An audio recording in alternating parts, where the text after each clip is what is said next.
听说侯爷今晚要……嘘，别多嘴。夫人，今日是老夫人的寿辰，你作为儿媳，敬你一杯。姐姐，对不起，我和侯爷……我叫苏婉意，满京城都说我是疯子。我的夫君镇北侯沈烨也这么觉得，所以他为娶他那个从水里捞上来的才女，今夜要在这寿宴上毒死我。我不要他的爱，要侯府家产和我的自由。苏婉意，你又发什么疯？和离，休书拿来，侯府家产分我一半。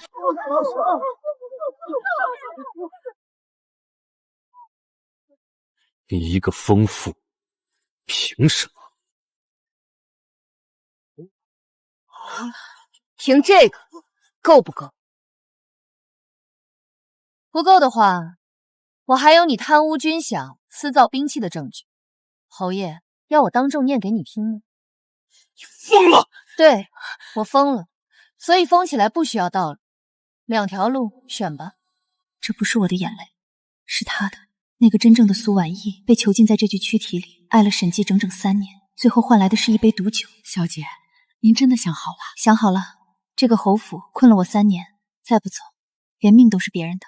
您变了，以前您总是忍着熬着，因为以前我以为忍能换来他的心，现在我知道他的心不值钱。嬷嬷把我所有的嫁妆都清点出来，一根簪子、一匹布都不能落在别人手里。老奴明白。他想飞，但他没有飞成。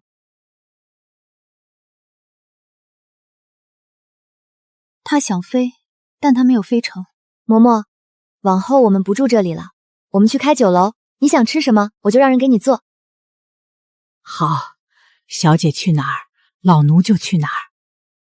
从此山水不相逢，莫道彼此长与短。签字。婉意，你当真要做到这一步？侯爷，你的酒还在我脸上没干呢，怎么这么快就忘了？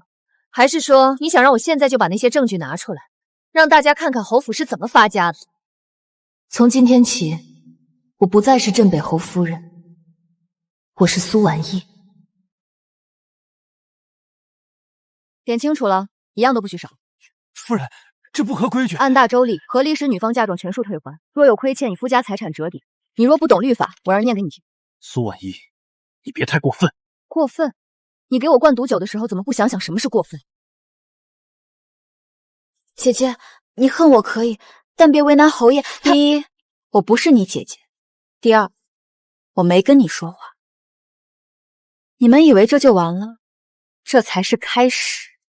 小姐，这是您出嫁时带过来的赎锦，一共80匹。老奴查了侯府账本，被挪用了40匹。记上，按京城市价，1匹赎锦15两，40匹600两。我走之前，这笔钱给我补上。可这锦缎是充了宫中，我嫁妆单子写的清清楚楚，是我的私产。侯爷拿去孝敬谁是他的事，还我的却是你的事。是。小姐，您生母留下的翡翠头面没了。这副头马是母亲留给我唯一的念想。我嫁入侯府3年，舍不得戴过一次。查，谁拿的？3天之内原物奉还，不然就去京兆府告他盗窃。这是谁家搬家？排场这么大，侯府那位封夫人和离了，分了一半家产走。一半家产，那得多少银子？苏婉意，你若现在回头，我可以当做什么都没发生过。沈静，你知道吗？昨晚之前有一个苏婉意会为你这句话感动到哭，她等了你3年，就想听你说一句软话，可你偏偏选了昨晚，你亲手杀了她。侯爷，后会无期。小姐，这楼原是醉仙楼周家的产业，听说风水不好，换了3个老板都赔本。您真要买？赔钱不是风水的问题，是不会经营的问题。我偏要这个。哟，这不是那位分家产的侯爷夫人吗？怎么拿了钱不当家守寡，跑这儿来撒银子了？还没请教。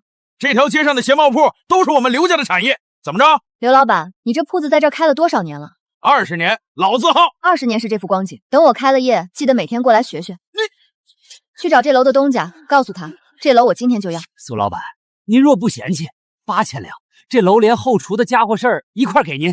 我给你1万两，出去后不必吹嘘这楼卖了多少，但要逢人便说如意楼的苏老板出手阔绰，同斗无匡。如果有人问起这楼的事儿，你只说我好话，不许提这楼原先赔钱的事。苏老板年纪轻轻，这做生意的路数，在下佩服。这楼今天起叫如意楼，以前那些事儿就当从没发生过。小姐，多给2000两，值吗？口碑就是广告，他一个人能说动一条街。2000两买一套正面的舆论导向，不亏。小姐，不早了，今儿折腾了一天，回去歇着吧。嬷嬷，你说他们会在这里笑话我吗？那个刘老板，满京城像他一样等着看我笑话的人有多少？很多。那些人觉得一个女人就该老老实实的守在后院里，抛头露面做生意，在他们眼里就是笑话。那就让他们笑，等这楼开了业，看谁还笑得出来。从明天起招人，只要肯干活的，不管男女。另外，在城门口贴告示，就说如意楼招收女学徒，管吃管住，每月还有工钱。收女的，小姐，我开的是酒楼，女人花钱的大头是什么？要让那些有钱人家的太太小姐心甘情愿踏进这个门，店里多几个体面的女招辈，他们才觉得心安。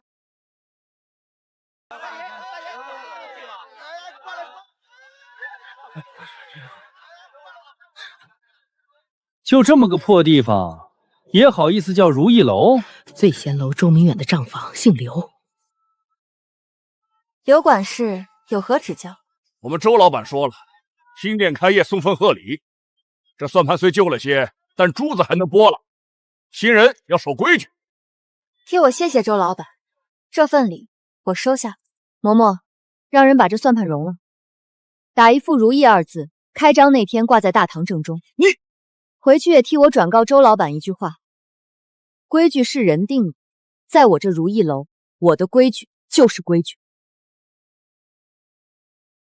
你叫什么名字？清河。俺爹说庄稼清的时候最好看，就叫俺清河。读过书吗？没有，俺爹死了之后，俺就流落到京城了，不会读书写字。不会可以学。我问你，刚才外面那个算账的走了之后，你看到了什么？那人来者不善，但他走的时候脸色不太好，你一定是把他气狠了。这丫头有眼力劲儿，知道看人脸色，知道分析事态，是块好料子。清河，从今天起你留在我这里，管吃管住，每个月还有100文的月钱。等你认字了，我教你算账。谢谢东家。不用跪，我这楼里谁也不用跪，你只要记住一件事，机会我给了，能走多远看你自己。这就是我想要的，用我的钱和头脑给这些没路的女孩一条路，她们会成为我最坚实的根基。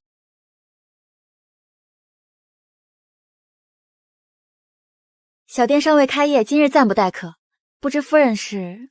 我听说有人在这条街上开酒楼，不请周老板拜大姐，还把他的人气跑了，一时好奇，过来看看。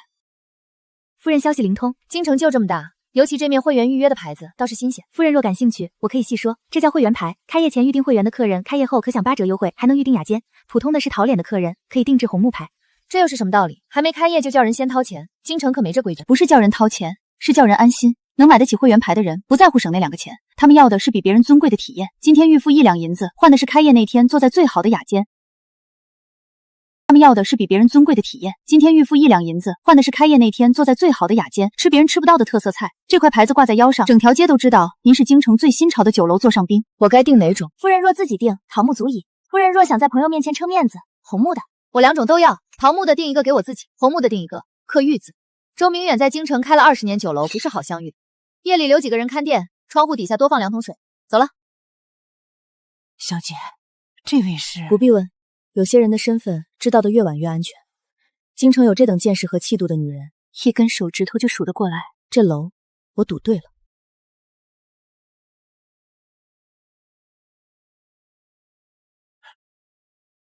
给我砸狠点！好，废什么话，干活！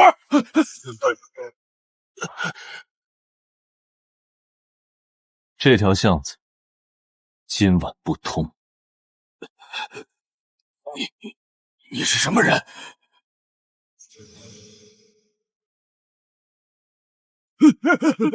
撤！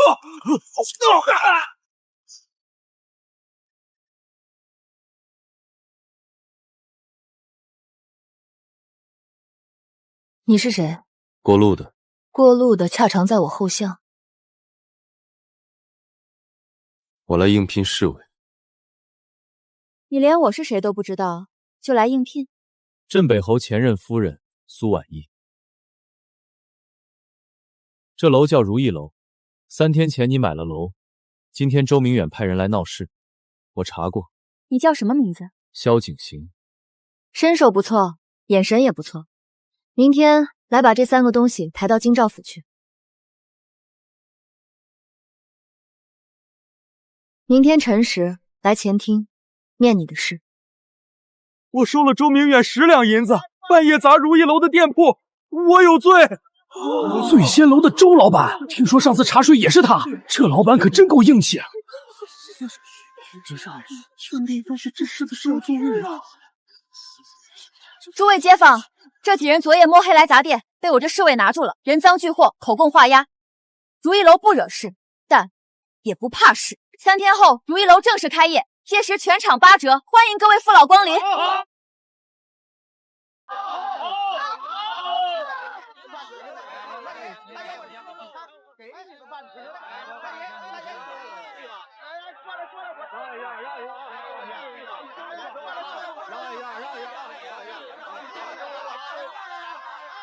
凭你的身手，为什么来我这儿？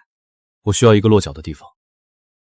你的楼新开，不易被人注意，月前管客住就行。你怎么知道我3天前买了楼？又怎么知道周明远要来砸店？我给官府办过差，有些消息比别人快些。因为你把周明远的算盘烧了，打成了如意2个字。抬起头，让我看看你的脸。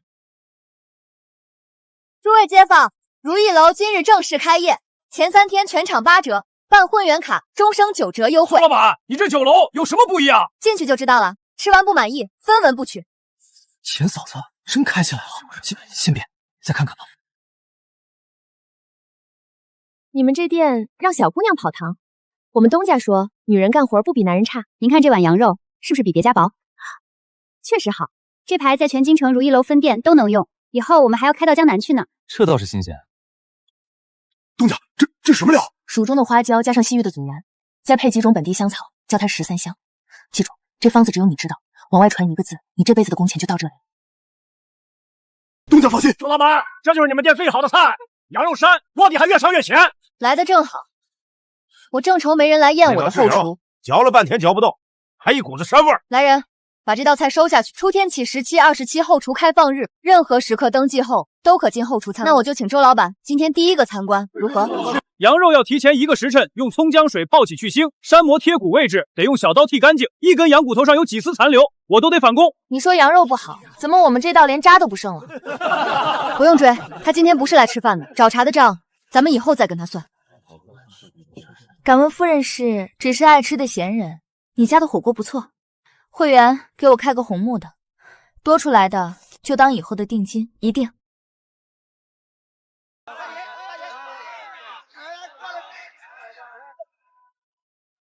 户部查税，谁是此处的东家？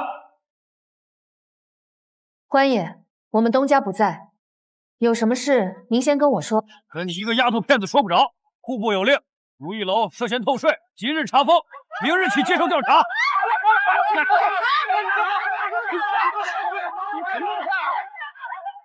田丰田，都散了。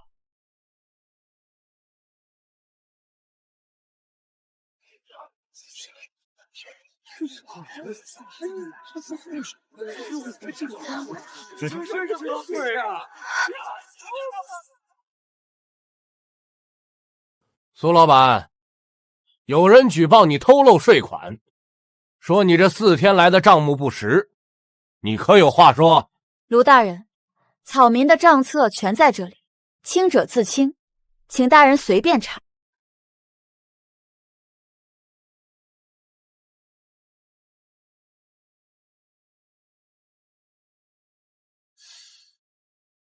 这账本倒是干净，不过周老板那头也有证据。大人，下官也开了20年酒楼，像他家这流水，客似云来，却只交这点税，定然是账外还有账。那周老板的意思是我另外有一本暗账？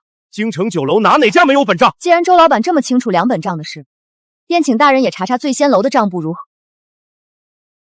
反正户部查税嘛，查1家也是查，查2家也是查。周老板既然有心协助朝廷办案，想必不介意把醉仙楼账册也送来，让大人随机抽查一下吧。这个如意楼的账册，本官已看过了，举报不成，当庭结案。卢大人秉公执法，草民感佩。只是如意楼开业至今，先有醉仙楼雇人砸店，后有醉仙楼东家以虚证构陷掌柜，这2件事，草民都留着证据。今日既然来了户部，索性一并递交，烦请大人秉公处理。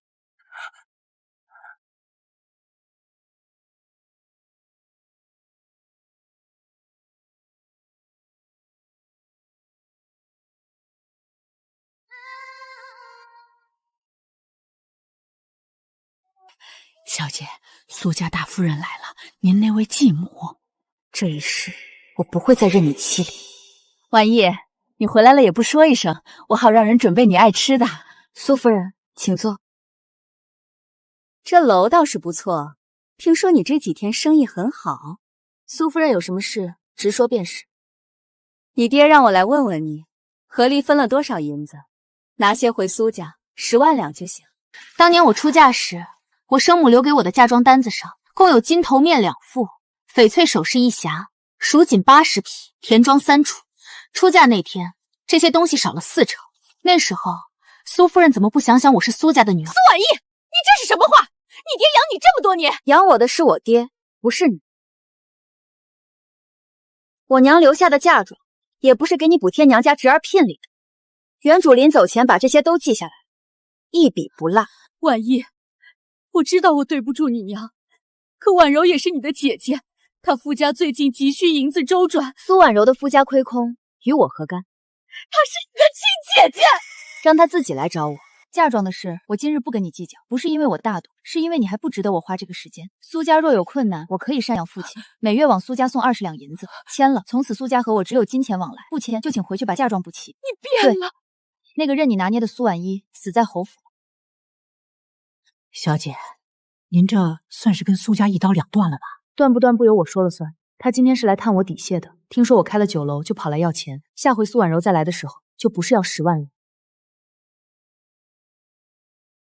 婉意，你这孩子和离了也不回家看看爹，爹想你想的好苦啊！茶楼喧闹，清早人最多，他还偏偏挑了最显眼的位置，不是巧合。爹知道你受委屈了，一个女人在外面做生意，吃了不少苦吧？回来吧。上次王氏来要10万两，被我打发走了。这次他亲自上场，还演得这么投入，可惜用力过猛，反而露了馅。原书里他从没主动看过苏婉一一眼。苏大人在此巧遇，有何指教？指教谈不上，爹就是看你一个在街上抛头露面，你娘在家也惦记你。你姐那边，我姐那边需要多少银子？你这说的什么话？爹不是来跟你要钱的，爹是来跟你道歉的。当年你嫁妆上的事，是爹没管好，你心里若是有怨气，爹在这里跟你赔不是。一旦喝下他的茶，从此我便处在道德下位。往后苏家上门，我不给就是不孝，不给就会被全京城耻笑。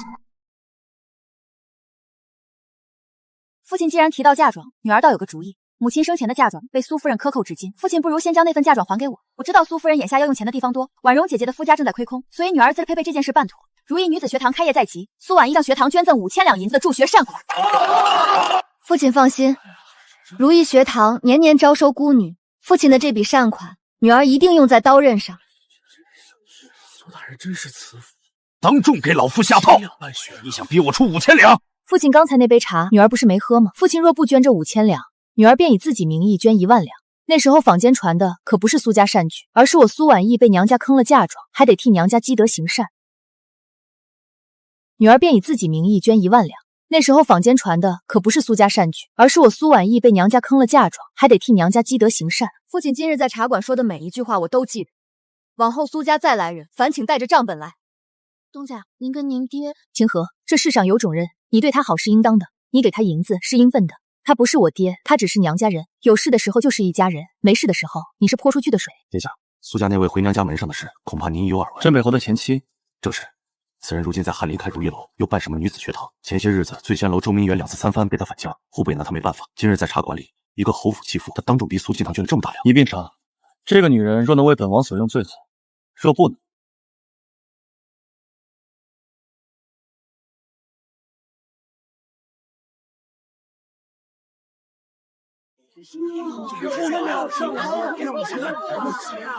苏婉意，你抛头露面已是不守妇道，竟还敢纠集无知稚女，公开授课，女子无才便是德，你此举岂非扰乱人伦？正是，让他押去衙门，押去衙门。翠儿，背一段《三字经》给这位大人听。人之初，性本善，性相近，习相远。这位大人说女子无才便是德，天下女子若全部识数不会记账，谁来操持一家衣食开支？天下女子若全部识数不会记账，谁来操持一家衣食开支？天下女子若全不能识字读书，谁来教养启蒙孩童？大人家中若有母亲，她可曾识字？若她从未读书，大人能从她身上学到四书五经吗？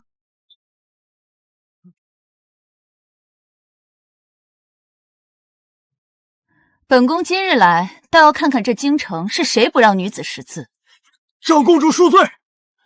苏老板，你这学堂收不收我这个半路学生？殿下说笑了，你这30个女学生，本宫每月拨一笔银子，供他们执笔。本宫回头会转告皇兄，让他好好看看谁才是只会在妇人面前逞威风的废物。今日你们以学堂为荣，来日学堂将以你们为荣。你们的翅膀不在男人身上，在你们自己背上，自立、自强、自飞。谢先生。你要办学的事儿，周明远、赵家这些跳梁小收，顶多罚你几个月。这学堂一开，朝堂上那些理学夫子更要记恨你。京城水深，深就深在有些人不动手则已。庆王，殿下今日来，不只是为了护我学堂，您是在劝我找个靠山。本宫今日答应你的女学生每月拨银，便是向京城所有势力说一句：如意楼是长公主罩的，但你要明白，即便是我，也只能护你一时。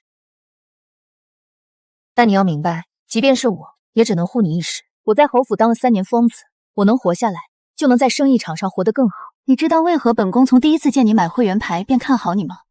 因为你跟这京城所有女人都不一样，你却活成了自己的靠山。这是我长公主府的通行玉牌，收下。有一天你若无处可去，长公主府为你留一间房。谢殿下。周明远今日派人去了城西。去城西做什么？找地痞，应该是想趁学堂还没站稳脚跟，先闹事。知道了。学堂那头我已经让李嬷嬷安排了值夜的人，这30个丫头的爹娘多半都不在了，他们唯一能靠的就是我。若连学堂都保不住，我这如意楼的招牌也白挂了。学堂那头我已经让李嬷嬷安排了值夜的人，这30个丫头的爹娘多半都不在了，他们唯一能靠的就是我。若连学堂都保不住，我这如意楼的招牌也白挂了。你一个人撑着这楼，这学堂，为什么？因为如果我不撑，就没人撑了。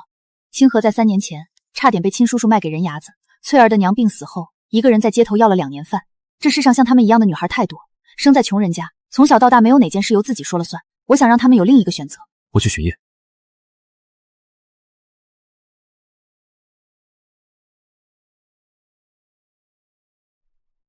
苏婉意，你问我是谁？再过段时间，我就告诉你。今冬北境边防所需冬衣布料10万匹，由皇商供应，竞标分为2轮。诸位，这是我赵家江南制造今年的新料子，边防将士辛苦，用这料子做里衬，至少能少生冻疮。卢大人，如意商行呈样。这蜀中新问的一家织法倒是少见，用的是改良过从哪里进的货？比江南丝绸厚3成，但成本低2成。若大人不信，可当场用尺称量。苏老板，你这蜀锦颜色虽好，但蜀锦向来只产薄绢，哪来这么厚的料子？莫不是掺了杂丝？赵老板若不信，可当场验货。年轻人有雄心是好事，但莫要把时商当成酒楼过家家。10万匹冬衣布料不是小数目，万一出了岔子，可是要掉脑袋的。来人，当场验证。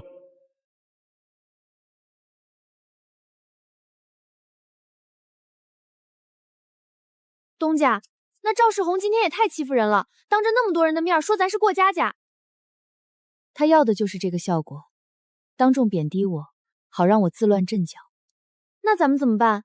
后面还有第2轮比价，万一他故意压价，蜀锦成本比江南丝绸低2成，他再压也有底线，但他不会直比。赵世宏的根基不在京城，他不怕打价格战，因为他手里有货源，但他最大的优势也是他最大的弱点，全江南的丝绸都捏在他手里，一旦货源出问题，他所有订单都要泡汤，而我不一样。所以东家，您不是在跟他抢一单生意，是在让他知道京城不是他一个人的赢。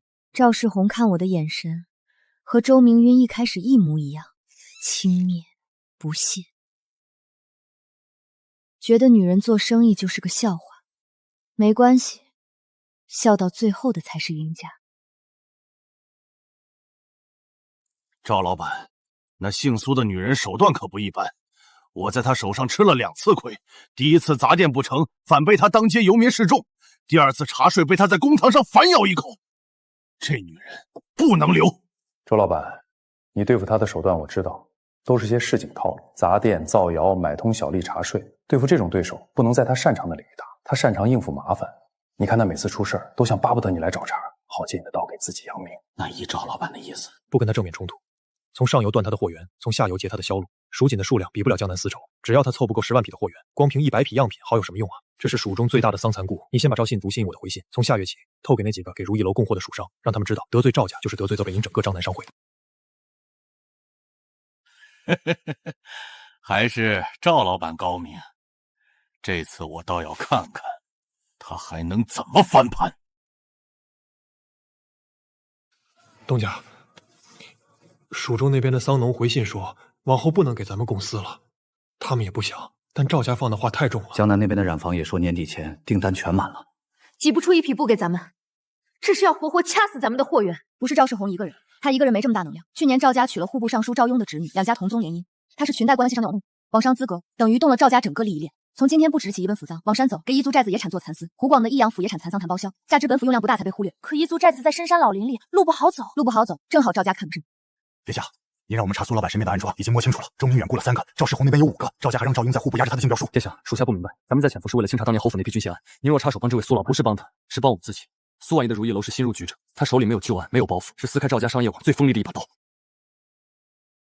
殿下的意思是扶持他，等于毁了赵家的钱袋子。不只是毁，等他做大了，这钱袋子就变成我们的了。把这卷图找人暗中送到如意楼，有几股山道是赵培养的，你们带人去清理了。可是殿下，我们的人手不多，我拴到先清川东那3股，其余的过后再说。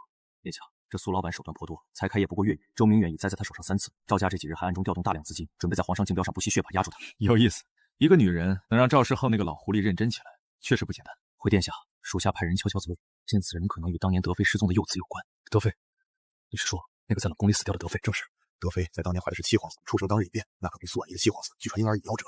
不巧，若这萧景强教师确实时宜不好。是，不过等他撑不住了，本王再派人去接手。届时人才了，岂不更？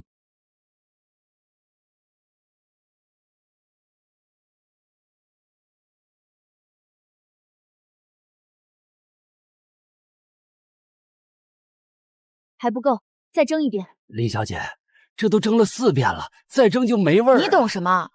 这叫烈酒，只要把口感调好，一坛能卖10两银子。哟，这味儿呛得很。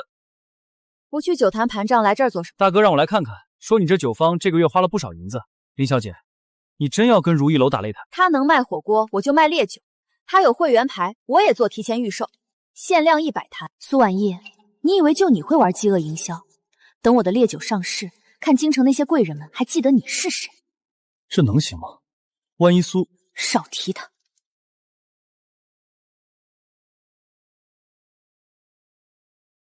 谢大人前日在如意楼尝的那道至阳牌，这次东一竞标若能成，我请大人吃个够。苏老板说笑了，谢某只是觉得你那楼里跑堂的姑娘家都利索，比军营里有些新兵都强。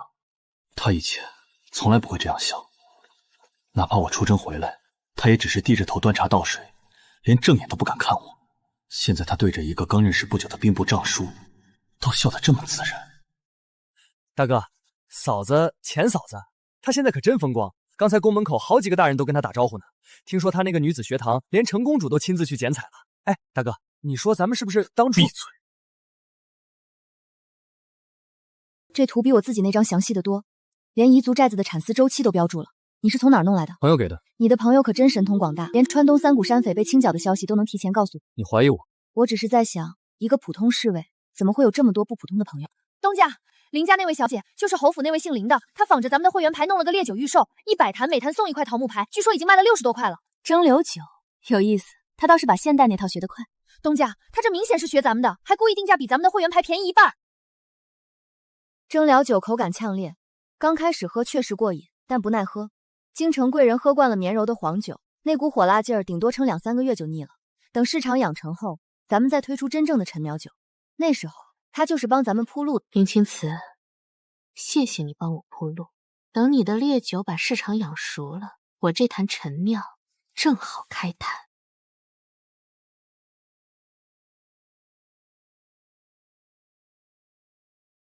赵世宏此刻心里一定在盘算第2次怎么压价，手里的资金是我如意楼的数倍，但我的蜀锦本来就比他便宜2成。姐姐，商场上我可不会让你，你从来就不是我的对手。他得意什么？不就是靠抄袭咱们的会员牌吗？会员牌可以抄，但有些东西他抄不了。赵老板，初选结果，如意商行初选拿了我布匹类的头名，用的是蜀锦。我就说这女人不能留。它蜀锦虽好，但产量有限，皇商供货要10万匹。这一轮他赢了，下一轮比价格，我准备把价格压到成本价以下5万两，换他出局。成本价以下，赵老板这要赔本的。赔本也要做，用1年的亏损换他彻底滚出商圈。另外，去联系林家。赵世宏这种江南大商，吃了亏一定不会善罢甘休。您今天赢了他的头名，他明天就能把价格压到骨头里去。我知道，赵世宏一定会打价格战，他的财力远胜于我，单拼价格我拼不过他。那小姐打算怎么应对？今年皇商新规，资格改为3年1000了。也就是说，今年一旦中标，往后3年的边防布料都归中标者供应。如果我不计成本的投标，头1年赔的钱能在后面2年加倍赚回。这企划书比翰林院的翰林写的都好。赵氏化红用传统商帮的手段对付，断货源、砸银两以示压价，而我用来对付他的是他没见过的算法。苏老板，你这火锅确实一绝，难怪连长公主都赞不绝口。谢大人过奖，如意楼开门做生意，靠的就是各位大人赏光。他手不干净。砒霜，谁让你来的？是赵府的管家，他说事成之后给我500两银子，小的不知道是砒霜，小的以为是让人拉肚子的药。赵府的管家？哪个赵府？赵世宏，赵老爷的管家。苏老板，此人交给我。谢大人，此事恐怕不宜声张。赵家背后是赵雍赵尚书，若打草惊蛇，反而被动。你有何计？将计就计，让他回去报信，就说毒被下了。但谢大人今天提前离席没喝，等他再去赵锦跟区去抓个下。肚子的药。赵府的管家？哪个赵府？赵世宏，赵老爷的管家。苏老板，此人交给我。谢大人，此事恐怕不宜声张。赵家背后是赵雍赵尚书，若打草惊蛇，反而被动。你有何计？将计就计，让他回去报信，就说毒被下了。但谢大人今天提前离席没喝，等他再去赵锦跟区去抓个现行。我带他去，大人若放心，天亮前给的结果。赵老板，你的人还你。这位壮士不必解释，我家老板说了，这笔账他记下了。对了，谢大人今晚不在那桌，所以你的毒一个都没毒到，但谢大人知道了。苏婉意，你果然不是寻常人。苏老板，这个案子杂役口供虽清楚，却没有赵府管家的手印啊。大人，管家的口供在此，还是以调解为先。这是赔300两银子的事儿。赵家的事儿，经赵府管不了，立了案，最后也会转到刑部，压一压又是几个月，你还不如拿点赔偿金。管不了，还是不敢管。多谢大人指教，民女告退。报官无门，下面的人顶罪，上面的人压案，京兆尹顶多获个稀泥。如果谢远不是兵部尚书，这案子连个水花都不会有。在现代，我可以用法律对抗不公，在这里，法律是权贵手里的一条鞭子，抽谁不抽谁，由他们说了算。要想不被抽，只有变成比他们更粗的大腿。你想找更大的靠山？不是找，是。你的信鸽是。萧景行，你到底是谁？我一直在等一个合适的时间告诉你，现在还差一点。差什么？差一个我能保证告诉你之后，你不会被牵连的安全。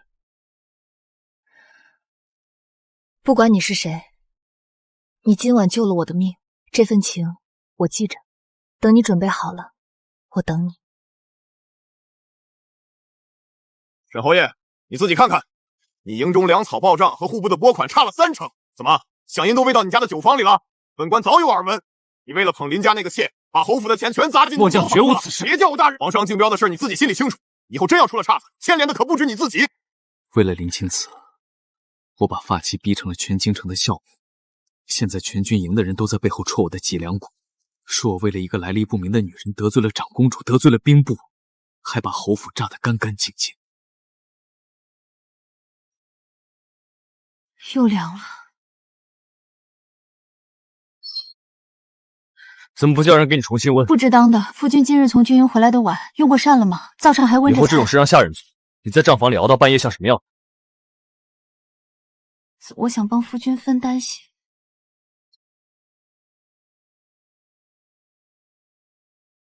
多此一举。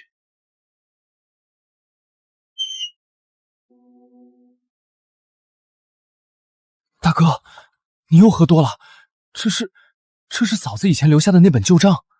我今儿在东市碰到嫂子，前嫂子和谢远在茶楼谈辽州那边的军粮转运，她笑得像变了个人。我说大哥，你真要跟林家那个搅下去吗？要不我去传个话。把门带上。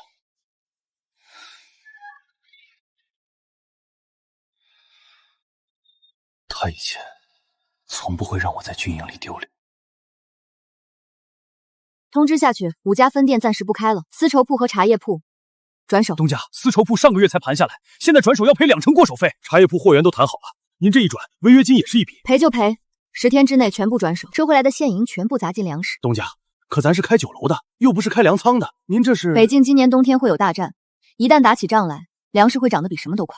从去年秋收后，我便在暗中筹备，现在不过是把最后几间铺子也腾出来。听东家的，我们拿这笔钱全砸粮食。等他反应过来已经晚。赵世宏趁着皇商招标对我全面封锁货源，拼命压价，想要耗死如意楼。他此时一定觉得我已经自乱阵脚，开始变卖铺子跑路了。但他不知道，我卖的每一间铺子都会变成过冬时救命的口粮。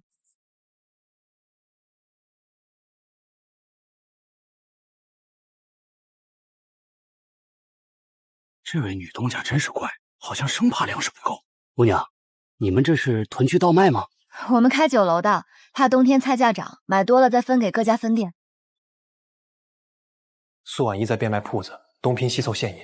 他是在抛售套现，准备跟我赌最后一波皇商比价，分明是回笼资金，硬撑着打价格战。他自己先撑不住了，那些铺子一转，如意楼的流水就断了根儿。赵世宏觉得我认怂了，他不是第一个轻视我的敌人，也不会是最后一个。等到这个冬天，他会后悔没看透我在做什么。长公主的密信。塞外探子回报，北地今年粮草浅收，多支部落已经向南移动，最迟入冬必有大规模出兵。赵世宏调了江南40万两白银，准备砸皇商招标，要卡着我的脖子打价格战。我的应对是放弃跟他抢丝绸的价格，他赢布匹这一项，但我赢粮食这一项。皇商资格一拿下，我就是朝廷的军需供应商。所以你卖铺子是为了调集现银囤粮，你囤粮是为了在皇商投标的关口拿下军方主顾，你根本不关心招标本身，是在准备战争红利。他压到赔本也要赢我，但我赢整个京城最硬的靠山——天然冷链物流。当年镇北侯府的军需旧账录，有一笔贪污军饷被沈进再给了别人，证人至今被压在北京边军的死牢里，找到他能连赵家一并扳倒。你自己做的事情自己去收尾，我只要一件东西。什么？你活着回来，我的侍卫一个也不许少。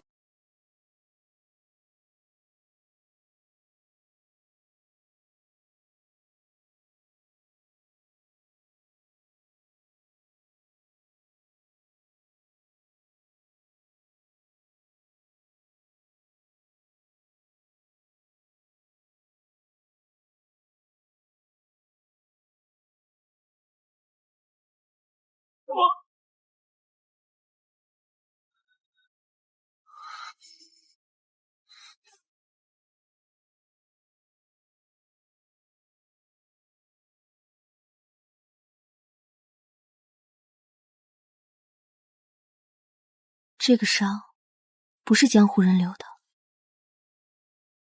是烙铁，只有猎场和公寓2种地方才用烙铁。你不是猎户。我母亲是先帝的妃子，当年她怀着我的时候因宫变被废入冷宫，我出生后被悄悄送出宫，在民间长大。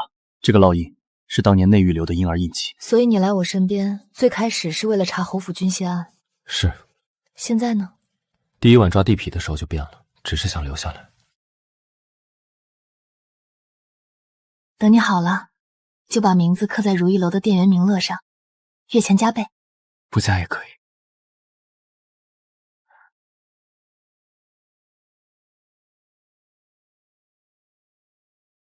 王爷有令，不论死活，必须在萧景行公开认祖前处理掉。他若活着回宫，我们一个都跑不掉。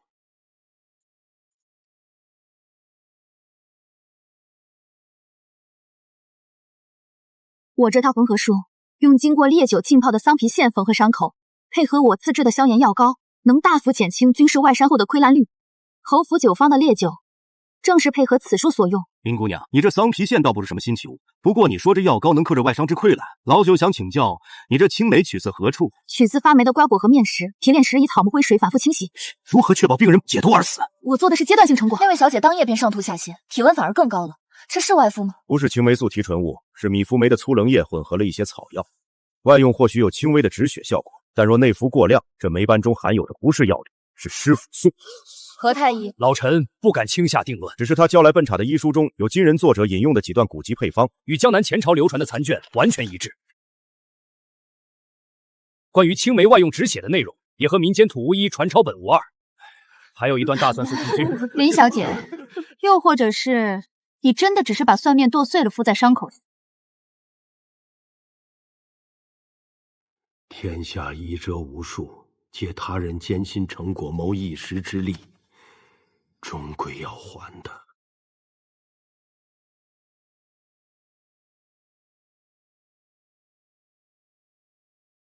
东家，听说太医院要公开驳回林青瓷所有医术提案。不是驳回他，是提醒所有想走捷径的人，别人的知识拿去用可以，但别说是自己的。这句教训，他本该在另一个世界就学会的。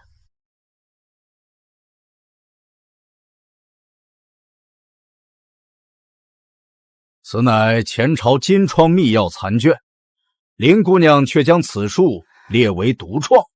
青梅外用止血法亦非她首创，所谓大蒜素提存，不过腊八蒜法。可有任何一处是他独创？回殿下，无一独创。青霉素粗制品，药毒未解，若内服，足可致人以死。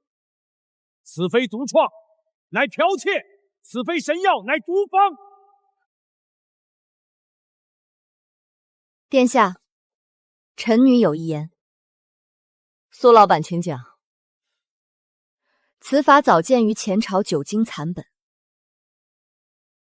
如意楼曾试用过蒸馏酒技术，拿别人的知识去用可以，但应注明出处。若据为独创，便是欺世盗名。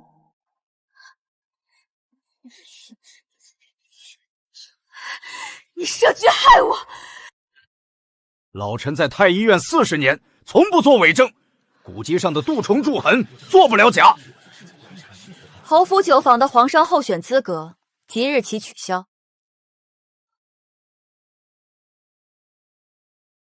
你连跪在这里哭的机会都没有。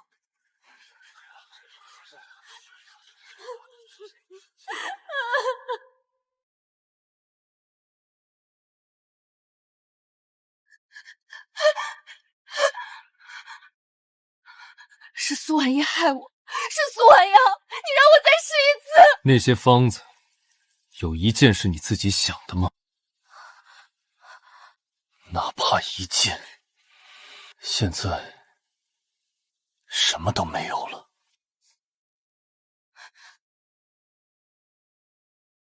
我当初为了你，是不是做错了？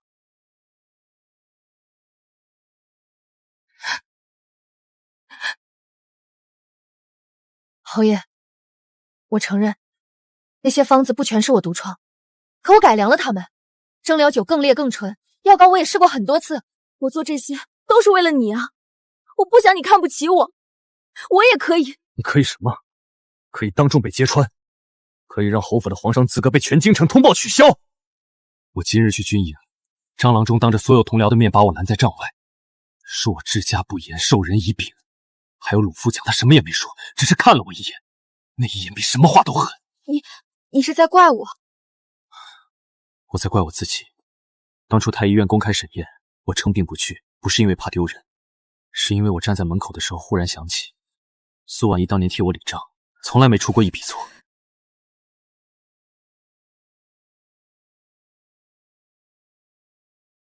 苏婉仪，你赢了。你以为揭穿我就能把我踩死？凭什么你能活成满京城的传奇，我却要被当众羞辱？既然你不让我活，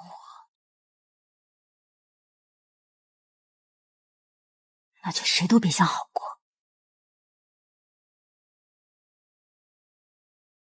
沈侯爷，真巧，我家王爷今夜设宴，请的都是军中老兄弟，特意嘱咐一定请侯爷赏光。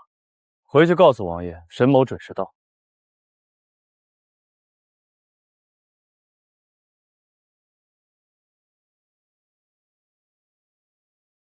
大周建元34年，冬衣布料采购中标者如意商行，中标价每匹7000，供应期3年。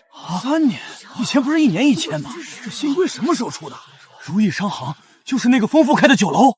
谢卢大人，如意商行今日拿下皇商资格，不靠压榨桑农，不靠囤积居奇，更不靠裙带关系，靠的是成本比别家低2成，质量比别家厚3成。这3年，如意商行将如约供应边防冬衣布料，若有逾期短缺，1匹罚10匹。苏老板，这局你赢得巧，但你有没有想过，3年时间会发生很多事？赵老板，你说的对，3年会发生很多事，比如你江南商会那些用你货的中小商户，从今天起都可以直接来找我。大哥，你看什么地报呢？如意商行。大哥，今天我听人说林小姐被林家接回去了，她家里好像给她安排了一门亲事，是去番邦和亲的。知道了，拿下皇商资格，你今晚该好好歇一歇。歇不了，皇商资格只是第一步，有了它，我才能在冬天战争爆发之前，用朝廷合约锁住梁家。赵世宏现在还觉得我只是运气好，等他反应过来时，粮食已经被我囤了半个京城。你打算把囤的粮全卖给朝廷？不是卖，是捐一部分，卖给朝廷一部分。捐的那部分换一纸御笔亲题的清明，卖的那部分按战争价跟军方结账。赵家的钱袋子再大也大不过国库，但我的价钱会让朝廷觉得如意楼比国库划算。亲王那边最近在查我，也可能查到你了。我知道。如果有一天事情败露，那天之前，你先把欠我的身世交代清楚，其余的我们一起扛。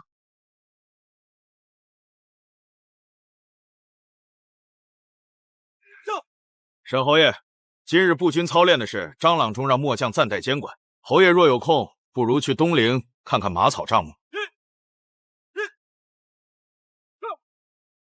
这位侯爷怎么还在这儿？听说他连自家粮草都管不清，皇商资格都被他弄丢了。兵部现在谁敢让他管正事？人到！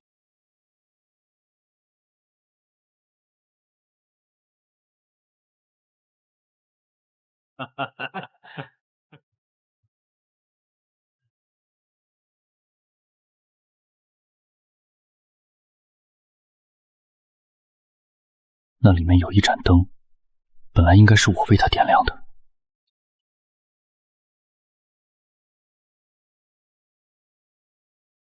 再大的雨，也淋不到这间屋子。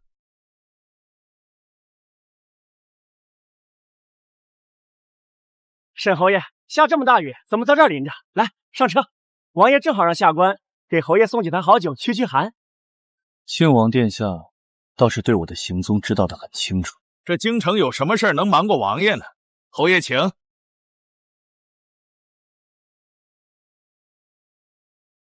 王爷常说，敌人的敌人就是朋友。侯爷，欢迎入局。沈侯爷，本王听说了，你才输了一单皇商，他们就翻脸。如今连女商人都敢压侯爷，有人借他的事，要清理咱们这些老人。殿下找我来，不是只为了告诉我这些吧？本王就喜欢沈侯爷的爽快。若有人先拿下军方谷固，他的皇商资格就是废纸。赵老板已答应出资，供应本王这边边军冬衣。侯爷只需列出镇北军旧部名单，剩下的事本王来做。的名单，我写。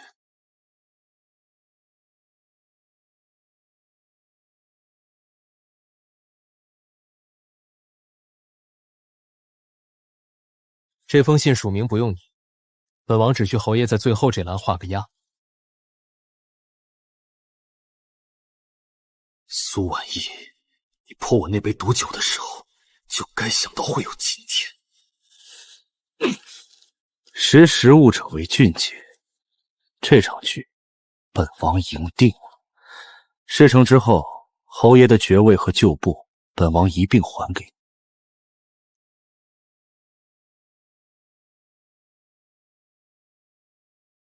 户部有令，即日起查封仓库所有存部，带回衙门查验。你胡说，我们每匹布都验过3轮。小丫头一边去！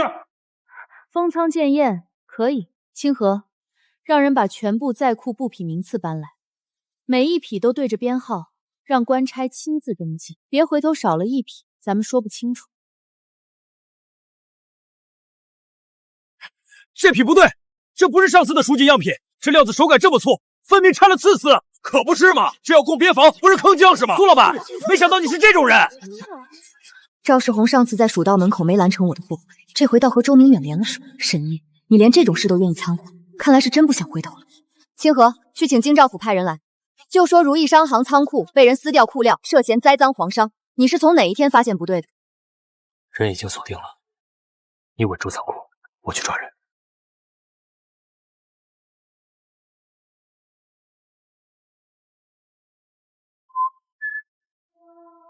你替赵世宏换了几匹布？只有10几匹，是赵府的管家让我换的。他说只要在验货的时候。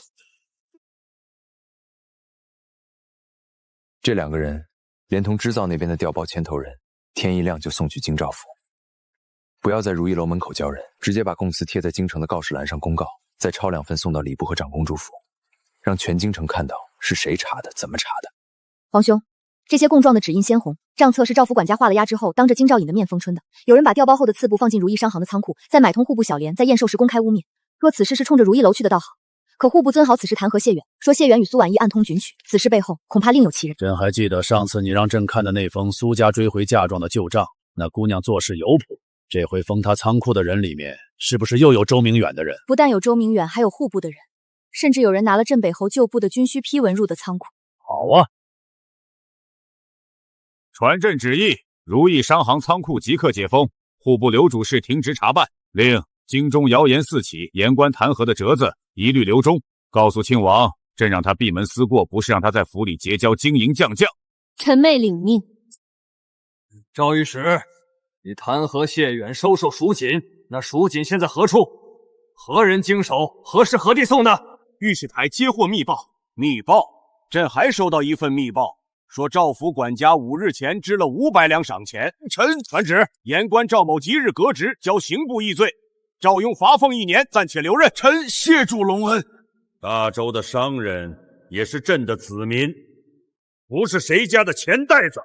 今日之后，若有再犯，法不宽待。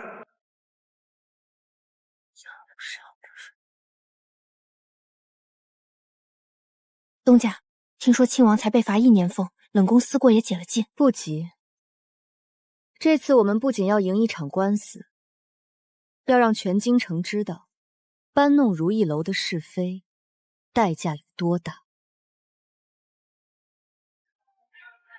今已有贼，又显真伪，恰像御前不前相让一般。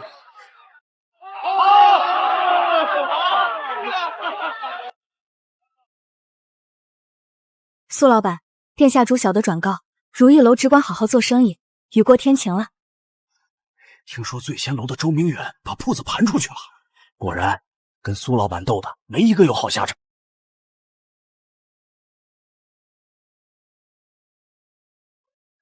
活的，救济3个月，限制300两。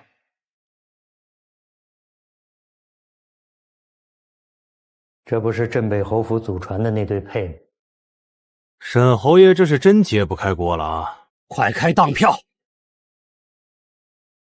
姑娘要把这玉佩接走，按东家的吩咐，沈家抵押，减最值的押价收。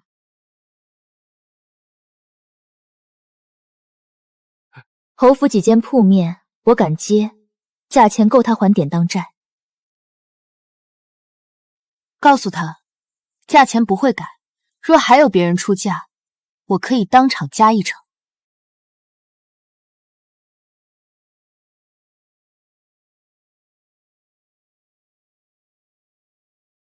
大哥，听说买咱家铺子的人是他，要不我去找钱嫂子求个情？他买这些铺子，是在等着我们再也买不回来。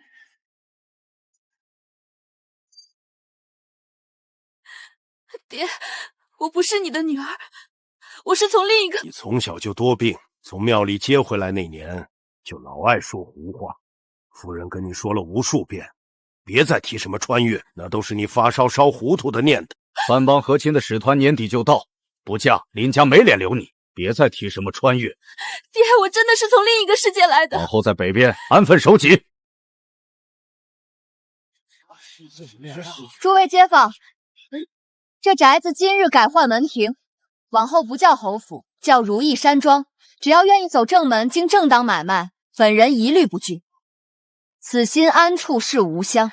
去告诉沈公子，他如果愿意，可以来如意山庄看大门。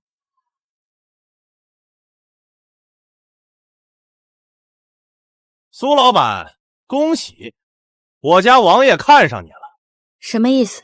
王爷说了，苏老板虽是和离之身，但经商有道，性情刚烈，正合王爷口味。今日特命小的送来聘礼，纳苏老板为庆王侧妃。入府后，如意楼照开，生意照做，王爷一概不干涉。若我不答应呢？那如意楼就很难在京城开下去了。苏老板，你是聪明人，应该知道王爷这句话的分量。东家，清河，去把萧景行叫来。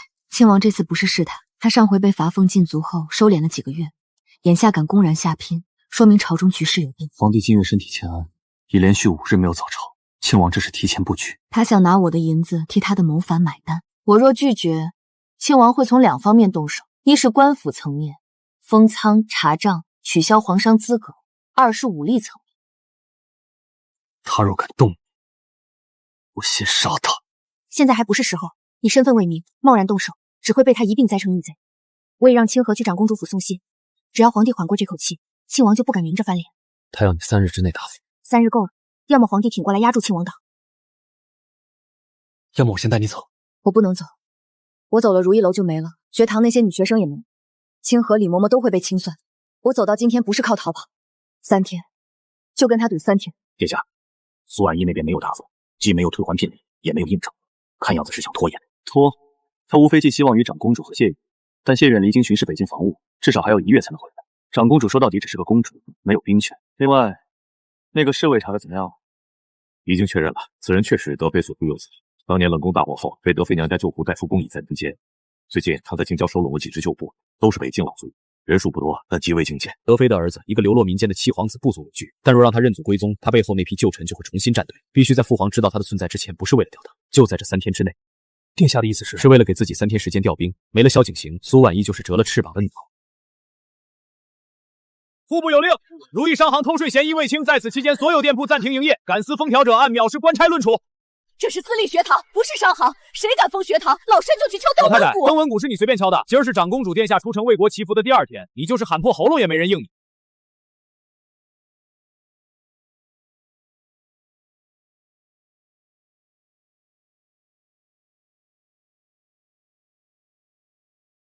宗家，5部分店全封了，仓库被换了锁，学堂也围了人，连码头那边刚到的蜀锦都被扣了，说是要重新查验皇商攻破资质。查封店铺的理由是透税，但这税户部当初亲自查过，亲自训诫的稳约造，今天封店用的所有证，那我们怎么办？你去找萧景行，让他想办法把学堂的孩子们从后院疏散，打到长公主别馆，拿着，万一有人拦你，快！亲王算得很准，长公主离京，谢远云边，皇帝病重，他挑了最好的时候动手，但他漏算了一件事，他以为我一无所有就会服软，他不知道一个女人从侯府的毒酒里爬出来之后，这世上所有的围墙都不过是一层薄纸，他封不了我，谁都封不了。小姐，老奴没护好学堂，那几个孩子被吓得哭了好久。嬷嬷没事，学堂也没事，孩子们已经被送到长公主别院了，明天我就去接他们。你先好好养伤。我从现代穿来那天，觉得这世界欠我一条命，可李嬷嬷用她的命护了我的学生，清河拿自己的命替我挡在前面，萧景行我连皇子的身份都押上了，这世界欠我的早就还清了，剩下欠我的我要自己去取。苏老板，小人奉命来问，3日期限到了，您可想好了？你要是答应，明天花轿来抬人，王府替你打理铺子。王爷给我3条路：答应、拒绝还是拖。说完了？说完了，滚出去！你，这是最后一次提醒，你不给王爷面子，就别怪官府不给你脸。明日此时不是管家来，户部的抄没令。那就让他们来，回去告诉庆王，我苏婉意嫁过人，封过，被人指着脊梁骨骂过，但我从比我贵的，最后都跪在我面前求饶。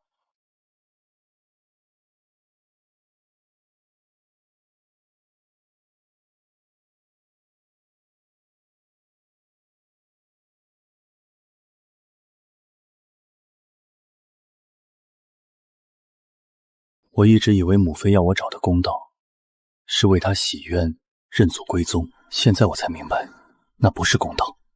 真正的公道是以皇子之身护她一世周全。她是我的翅膀。明天我要拿回我的姓，不是为了皇位，是为了让她从此不用再一个人扛。殿下，川东山匪已清，德妃旧部收拢完毕，能战者共32人，其余家眷已安置在北京旧屯。户部那边赵雍贪污军饷的旧档已经挖出大半，只要您在金殿上一战，这些证据就能呈到御前。您是打算现身了？是，不是为了认罪，是为了让一个人以后能挺直腰杆活着。我就等这一天，等了20年。明天我会去亲王府，先解决亲王。若有不愿跟去的，自行离去。愿随殿下父子。把油泼到后厨窗户和正门口。王爷说了，今晚不必再留活口，点完火就跑。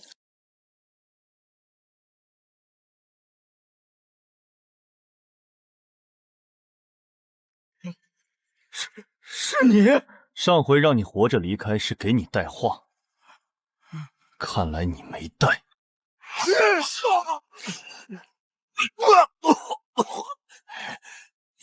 你是七皇子又怎样？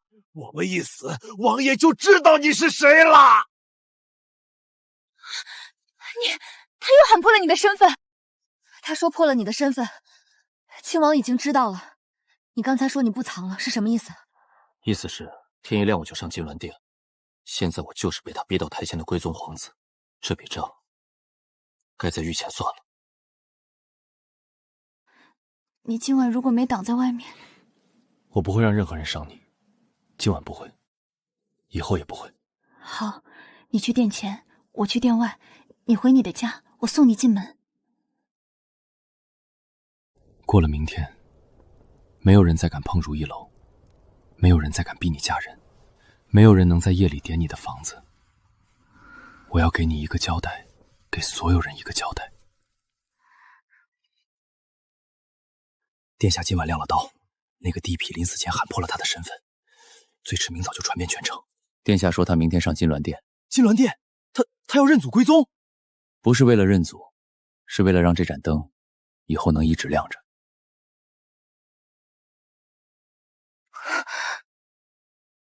不用热，我有一件事要告诉你，完整的，从最开始。我母亲是德妃，宫变后被废入冷宫，冷宫大火那天，乳娘把我藏在石盒里送出宫。是亲王的母族赵家。是，乳娘临终前把旧玉牌和德妃血书交给我，我进京查宫变和军械案，所以来了如意楼。我本打算查完就走，不跟你多纠缠。第一晚你让我去面试，说月前按市价试用1个月。李嬷嬷送来1碗粥，我吃了一半，剩下半碗留到傍晚。为什么不吃完？怕吃完了就再也找不到理由跟你搭话了。我告诉你一个秘密，我不是你们这个世界的苏婉仪。我知道。你知道？你处置周明记账，同长公主说话都不像这里的人，但我从来不问是谁把你送来的，我只问你想不想留下来。你要去京郊别庙？是。母妃葬在京郊皇家别庙偏殿，今夜忌日，祭拜后我直接去宫门。明天早朝我要上殿。我跟你一起去。你知道后果是什么吗？我也要在旁边看着。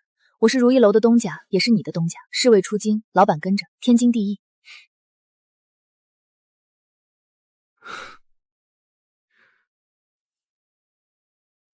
遵命，东家。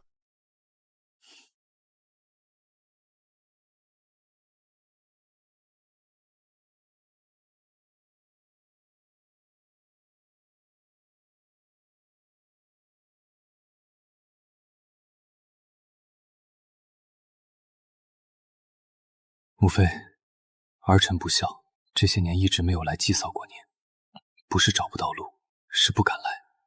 您说让我活着找到我的公道，我一直以为公道在皇城，现在我找到了，我的公道是她，不是为了皇位，是为了一个女人。她教我一件事，人活着不该永远是影子。明天儿臣会带着这20年的账，在太庙前当着列祖列宗的面一笔一笔清算。母妃在天有灵，再护儿臣一次。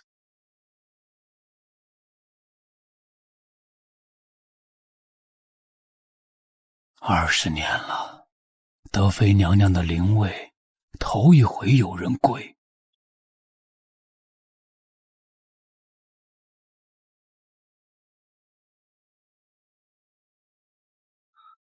是他，真的是他，德妃的旧庙，他现在在跪德妃的灵位，快去禀报王爷，他要公开身份，必须在金殿前解决他。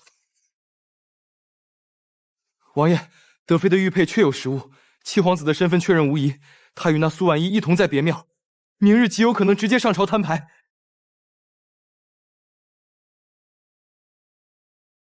德妃的儿子当年若不是冷宫大火，他早该被饿死在娘堡里。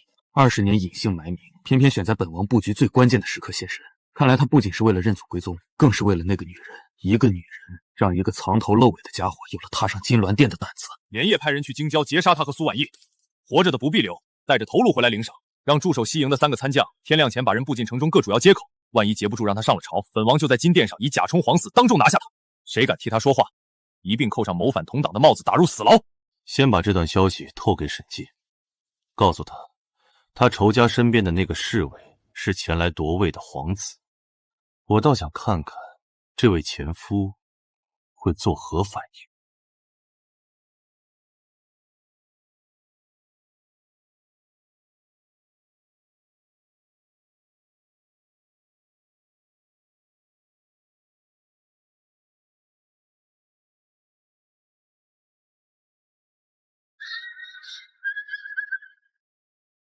七殿下，德妃娘娘在泉下多年寂寂，王爷说了，做儿子该去尽孝才是。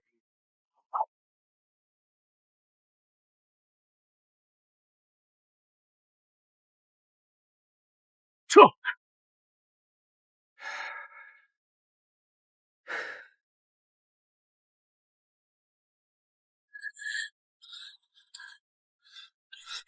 你又来了！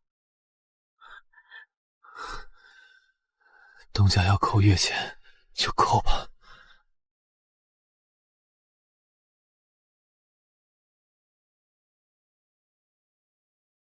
殿下，您今天在别庙被探子盯上了，明日上朝风险极大。庆王的人把城中各大街口都布了暗哨。我知道。谢远的人已把最新情报送到长公主府，长公主连夜进城进宫求见皇帝。这次不是递话，直接面呈你在德妃旧庙祭拜和遭劫杀的实情。咱们只需撑到明天早朝，一旦你站在金銮殿上，庆王所有暗杀就成了他杀人灭口的铁证。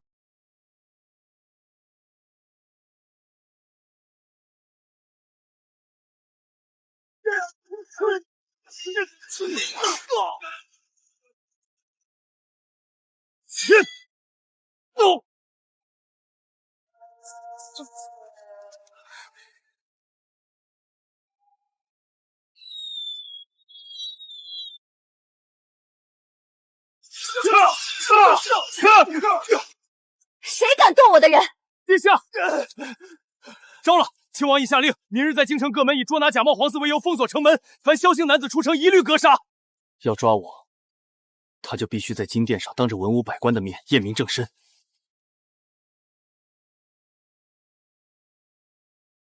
一起上朝，答应过你的。这回想甩开我，你没机会。宣流落民间之皇子萧景行及证人苏氏入殿。萧景行，德妃所出，今日携母妃血书，先帝遗物归宗，叩见父皇。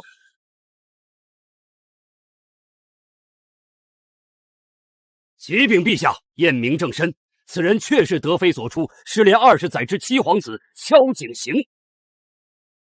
朕找过你20年，你母妃是朕负了他。儿臣返乡不为争位，只为母妃能在史书上不冠冤字，令儿臣有路冤情承天听。庆王萧景恒结党营私，私蓄兵马，劫杀归宗皇子，数罪并发，证据俱在。父皇，此乃构陷，此人来路不明。听一面玉牌几卷伪证，便冒充皇嗣。若我是讲，你为何连夜派暗卫在京郊劫杀我？要不要抬尸到殿外，让满朝认认他们壁上的英文？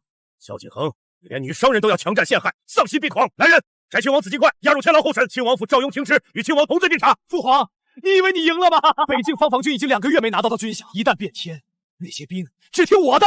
你以后不必再护任何人，朕给你兵权。北京那边，你替朕把反贼的爪子斩干净。儿臣愿领兵平叛。儿臣恳请父皇解封如意商行，重核其皇商资格。昨夜若不是苏老板连夜送信，他手里本宫也来不及亲王通牒证据，是他先截获军需调包案。苏婉仪，朕记下了，来日便是一品告明，亦不为过。宣太医。是。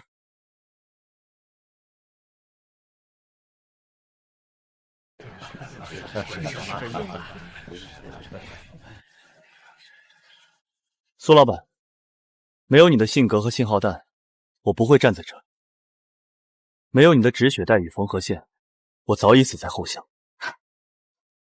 殿下，婉仪嫁过人，疯过，此生不愿再入牢笼。我不是牢笼，是你的翅膀。愿我如新君如月，夜夜流光相惊切。今天你当着那么多人那样说，明天满京城都会传，说端王殿下求娶一个和离的女商人被拒。那又怎样？你不在意？我在意的只有一件事，你想飞就飞，多高我都跟着。好，我们一起飞。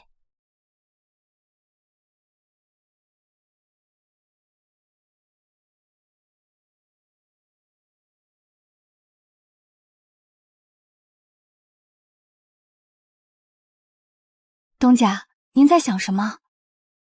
在想翅膀长什么样。萧锦行，说好了，这双翅膀不折。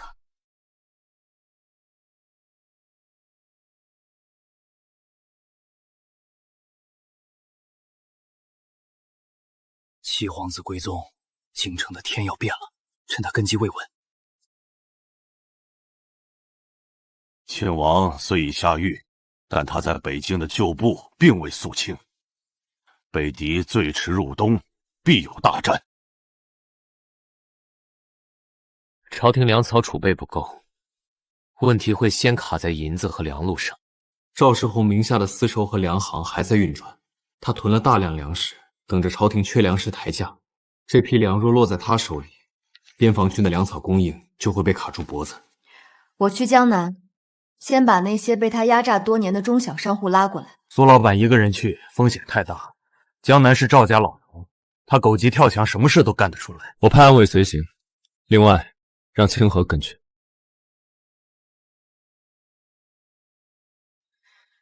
清河本来就是我带出来的，这回让他独当一面。嬷嬷，我去江南这段日子，你好好养伤。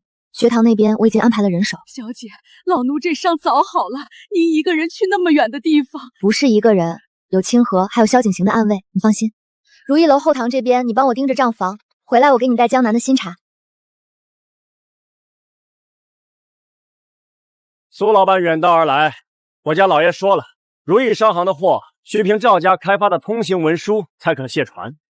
他不是要办通行证，是在告诉我，江南还是他的地盘。庆王倒了，但赵家在江南的物流网络还在，他想用这招给我一个下马威。替我谢过赵老板，如意商行的货不走赵家码头，我们有自己的仓库。清河，让人把货卸到西城的如意分靠仓库，回城不必等赵家的通行文书，我们走古言道。我已约了扬州几位老茶商，明日会面。他们都被赵家压榨多年，听说东家亲自来谈，都愿意来。不只是谈，我要给他们公平的定价权和直达北方的直销渠道。东家，若是赵世宏也来拉揽他们，开更高的价怎么办？那就让他开，他的资金链靠赵雍的户部拨款撑着。现在赵雍倒了，他开的每一个高价都是在割自己的肉，而我手里的银子是朝廷。苏老板，不是我们不信你，赵世宏在这江南地界上深耕20年，他从种茶、少运茶条路都捏在手里。我们若公然与你联手，我们的货连城门都出不去。各位有没有想过，赵世宏为什么能捏住你们20年？不是因为他钱多，是因为你们各做各的，一盘走货渠道，他手里那些行规就不攻自破。你说的倒是轻巧，我们这几家小门小户1年的出货量也不及赵家丝绸的30%。我不做丝绸，我要的是茶叶、样式、药材、药布匹。你们手上有的东西，恰好是赵世宏看不上的零碎生意。他看不上，朝廷需要。皇上东一订单的长期采购合同，是我和你们坐下来，按成本加合理利润一起定的市场价。诸位，我今天请各位来，不是为了做一锤子买卖，我想请各位加入一个商会联盟——江南如意商会。第一，统一品控标准，每一批货出厂前由联盟验货盖章。第二，统一家的买谈价格，以后跟北方那一个人说了算，以波是照联盟谈判组集体定价。第三，共享低价权，联盟成员的货可以用成本价走我的渠道北上，省下的运费归你们自己。苏老板，你说的物流渠道古岩道那条线也让我们走？已经修通了。从去年秋收后我便动工，雇佣沿路平民抢修了大半年。现在从扬州到京城走古岩道，比走至赵家控制的运河主道省2天路程，每车货的运费低30%。赵世宏卡了你们20年的运输命脉，从今天起，这条命脉不在他手里了。老爷，分会那边传过来的消息，已经有32家商户签了如意联盟的意向书，其中有4家是咱们丝绸商会的老会员，连替咱们供应做盐丝的那个彝族寨子也派了人来。32家，他来江南才不到10天，就撬走了我20年的根基，我根本知道想走的，反而困住我。这个女人不是来做生意的，她是来拆我的台的。老爷，那我们现在去给所有还没签如意联盟的商户放话，谁敢签，赵家就中断跟谁的供货关系，所有赊欠赵家的货款一律提前到期。另外，派人把运河主道的几处关卡加固，凡是走如意商会联盟的货，一律以验货为由扣留至少10天。我倒要看看他修的那条古岩道能撑多。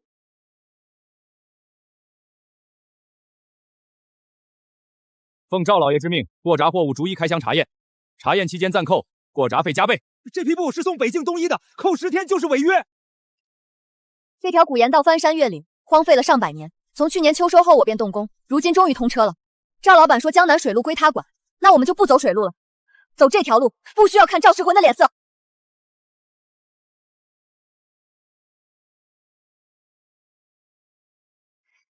东家，这茶是甜的，因为路通了，路通了，日子就甜了。老爷，古岩道已经通车了，车队绕过关卡，直接北上。他买通了多少人？不是买通，是他出钱让平民修路，那些人不收咱们的买路线。我封的是水路，他走的是人心。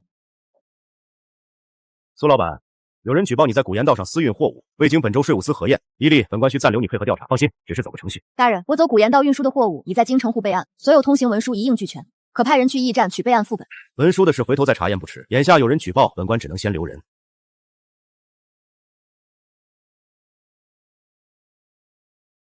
本王的救命恩人，也是你们能动的？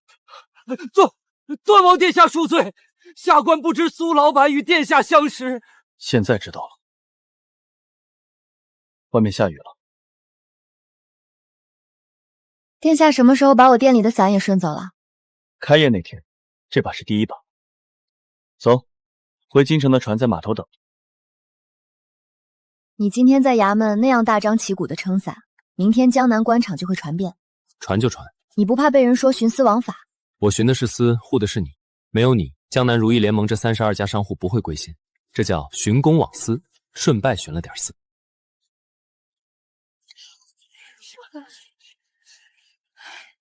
东家，您走这1个月，联盟的货单已经排到明年开春了。赵世宏在江南的4座主要粮仓，有3家已被商贩们集体停购。今天早上的消息，赵世宏被江南商会罢免会长之职，他在扬州的10几间铺面正在被联盟成员逐一收购。还有，他用赵家名义在城外藏的那批私粮被暗卫查到了，已经报给户部。赵世宏的私粮是你让人查的？路不通就自己走，现在路通了，以后江南没人再敢封你。你以为你赢了？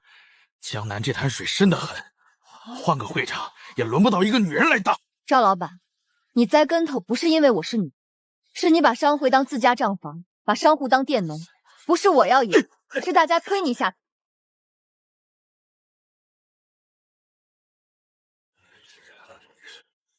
苏老板，往后但有用得着的地方，只管吩咐。您给我们的不是一条路，是一个公道。我从京城来，江南是诸位世代生息的地方，联盟的路应你们自己走，我不过是搭了座桥，桥搭好了，能不能走过去，看诸位自己的船。这个公道，以后我们自己守。赵世宏倒了，江南货源网络归如意联盟，从扬州到京城，从蜀中到北境，你的商路已串成网。不只是商路，联盟里有人会往朝堂和军营里生长。再过几年，没人能用一个庆王、一个赵家掐死一个行业。会有这一天？没有。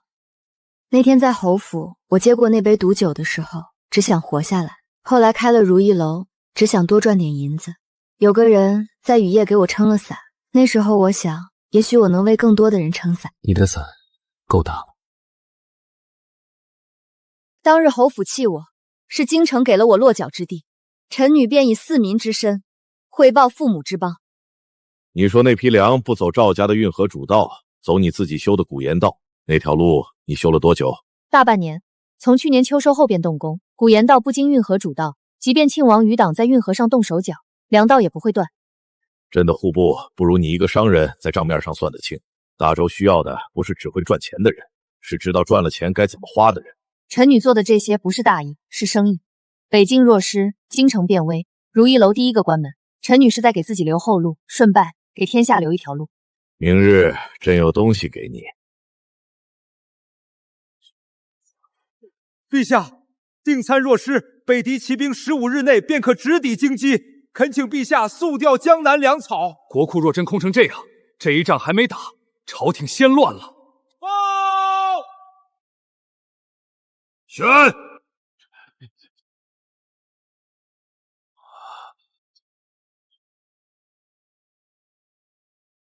如意联盟32家商户愿捐军粮10万担，另备冬衣布料3万匹，商船300艘，以沿运河北上。1个月内再集粮15万担，运抵前线。2年前你被辱、被弃、被毒，今日站在这里，不为复仇，不为邀宠，只为给边郑县捐10万担粮。奉天承运皇帝诏曰：如意商行东主苏氏出身名门，遭逢不友而无怨对之心，修古盐道以通南北商脉，建如意学堂以育世间孤女，及江南册封为1品诰命皇商，赐金印紫绶，御前行走，钦此。臣女领旨谢恩。苏老板，你这诰命不是朕赏你的，是你自己挣的，往后在朕面前不用自称臣女，称臣即可。今晚有北敌游戏西营的风险，你在粮草营帐中不要说了。我也当过你的东家，你现在倒管起我来了。留在这里，待我凯旋，便向父皇请旨，此生只娶你一人。我说过我不入宫，那就不入。我的后宫空着，你爱养几个女掌柜就养几个女掌柜，爱开几座如意楼就开几座，你不用进后宫，我来如意楼找你。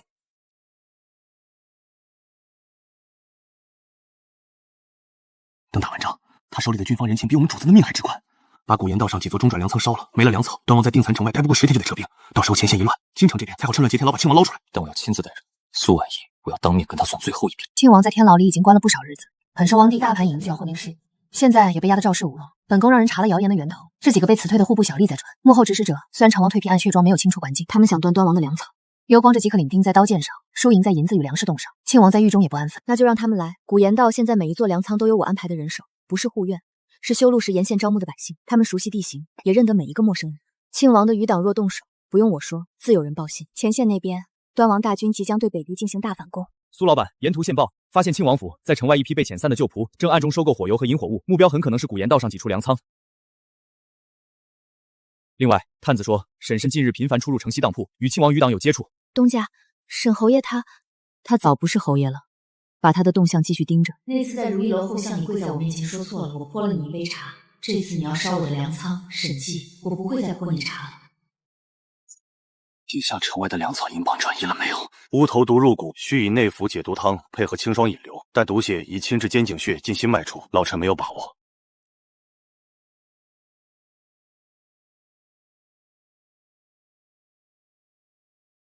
东家，北境现在在打仗，万一路上碰到败退的溃兵，那我的侍卫就该死在前线没人管吗？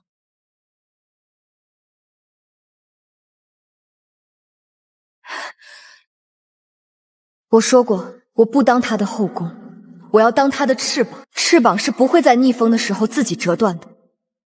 苏老板，老臣已尽力了。殿下中毒较深，需要高纯度酒精彻底清洗壮口深处，但这些日子烈酒库存都已耗尽。我有。萧景行，我是苏婉意，我从侯府被毒酒泼醒的那天没有死，你也没有死在如意楼后巷，这把刀你还没还给我。我说过侍卫的月钱要扣回来，你想赖账，我不答应。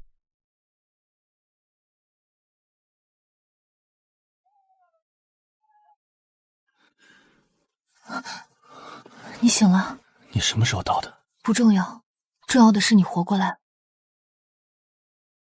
殿下体内余毒已清大半，再换2次油药便可无碍。苏老板带的那几瓶有精救了殿下一命，那提纯工艺之精，老臣在太医院40年来未曾见过。你又救了我一次，算上如意楼后巷那次、仓库那次、京郊那次，4次了。记着呢，等你好了，连本带利结清。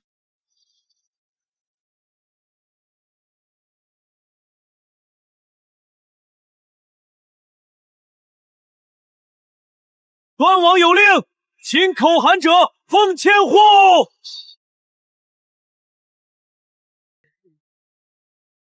朕错看了这个儿子20年，他不负江山，朕也不能负他。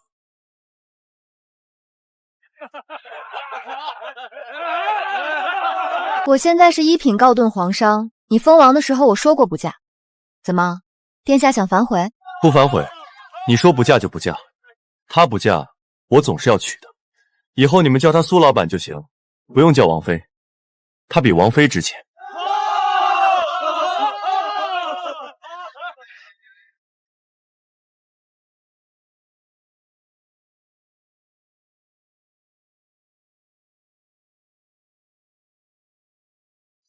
明日端王大军进城，苏婉意会在正阳门设伏，一部分人攻天牢救出庆王，另一部分人，申侯爷，你负责截住苏婉意，活捉最好，捉不住就我要活的。明日一切都会结束，苏婉意，最后一次，我不会再求你回头，也不会再跪在你面前，我要把你带回我身边，不计较你做过的一切。若带不回，我也不必再回来了。庆王的余党在城内有动作，探子回报，他们集中了约200人，一部分藏在菜市口附近的民宅里，另一部分混在明日迎接大军的百姓中。他的目标是我，那正好，明日我在正阳门西抓迎接大军，他会带人混在人群里，只要他动手，就能把藏在百姓中的余党全部暴露出来。不行，你不能拿自己当饵。他们在城内藏了200人，我们不知道每一张脸，唯一能让他们主动现身的，就是我站在正阳门，让他们觉得机会来了。明日正阳门沿线加派便衣暗卫，所有弓箭手部署在2侧左右各设一层护卫，另外马车后备箱里放的那几罐火油，我让人换成水了。你如果要火，但我陪你把自己点着。我的马车你怎么知道的？你什么东西我不知道。明天过后，要么庆王的时代彻底结束，要么我们的一切归零。我刚穿来那天以为活着就是一切，现在我知道光活着不够，还要站着活，和那些值得的人一起活。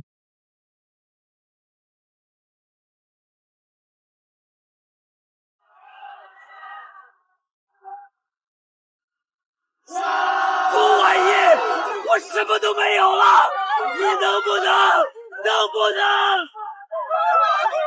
沈寂，你到现在还不明白，是我不计较。你最后一次见是在天牢里，他以德报怨给你送了棉衣。你最后一次拿剑指他是今天，你每次出现在他面前的姿态都是害他或逼他。沈静，你配不上他那句爱过。这火光是告诉全城，城里有我在，你尽管放心。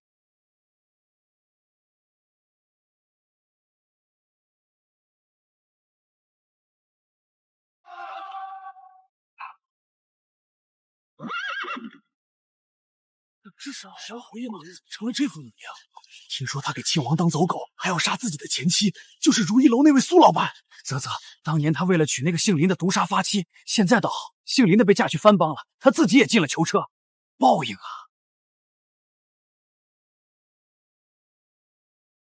先帝有旨，庆王萧景恒结党谋逆。萧景行，你以为你赢了？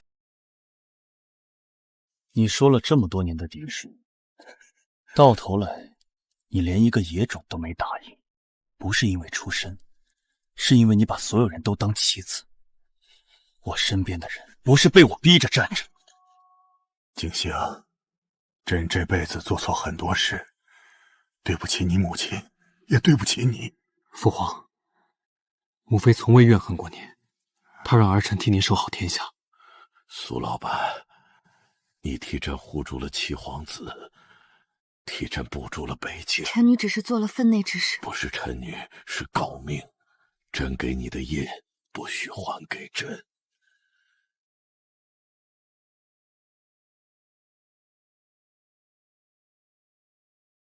如意商行东家苏氏，德才兼备，护国有功，特赐建军不败、建福上殿之特权，钦此。朕的江山有你一半。谢远封为镇国公，何太医赐金鱼带，长公主加封大长公主。苏老板，朕问过你，你想当什么？你说不想当皇后，不想入宫，只想做生意。朕答应过你，所以朕不封你。你一品诰命的身份不变，皇商资格终身不移。但朕要再加一样东西。当年那块免死金牌换了我的自由，如今这块金牌换的是天下商路。朕定的规矩就是规矩。你当年在如意楼就是这么跟周明远说的。今天朝上我说你不想当皇后，是给你台阶下。现在没有外人，我再问你一次，这后宫我为你空着，你什么时候想进来，直接走过来就行。不用轿子，不用典礼，你穿平时的衣服来。当了皇后还能开如意楼吗？能，但你不能自己跑堂。那就没意思了。我不是不当皇后，我是不当任何人的附庸。你可以是皇帝，我也可以是皇商。你管天下，我管生意，咱们各干各的，晚上一起吃饭。各干各的，晚上一起吃饭。整个大周只有你敢跟朕这样说话。你不就是因为我敢这样说话，才赖在如意楼不肯走的吗？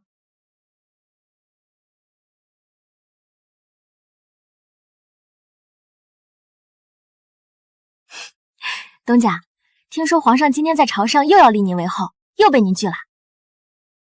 拒了，但没完全拒。怎么说？他没把后宫的门关上，我也没把如意楼的门关上。他什么时候想来吃火锅，我什么时候给他留桌，这比当皇后舒服。当皇后要管后宫3000人，当老板只欠管好我的账本。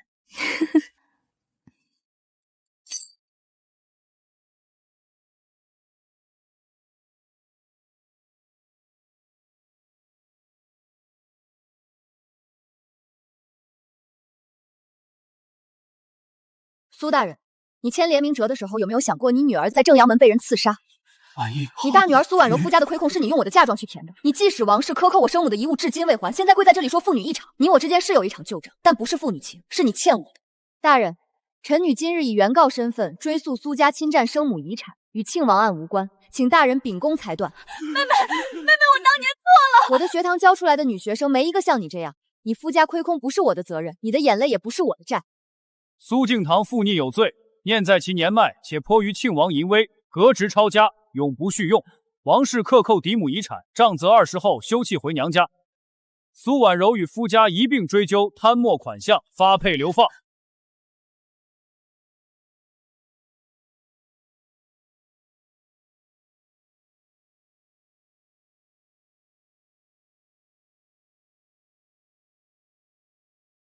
东家，赵世宏被流放到漠北了。听说他临走前说，他赢了我，不是因为钱，是因为我没有他那种不要命的法子，也不懂和底层人站在一起。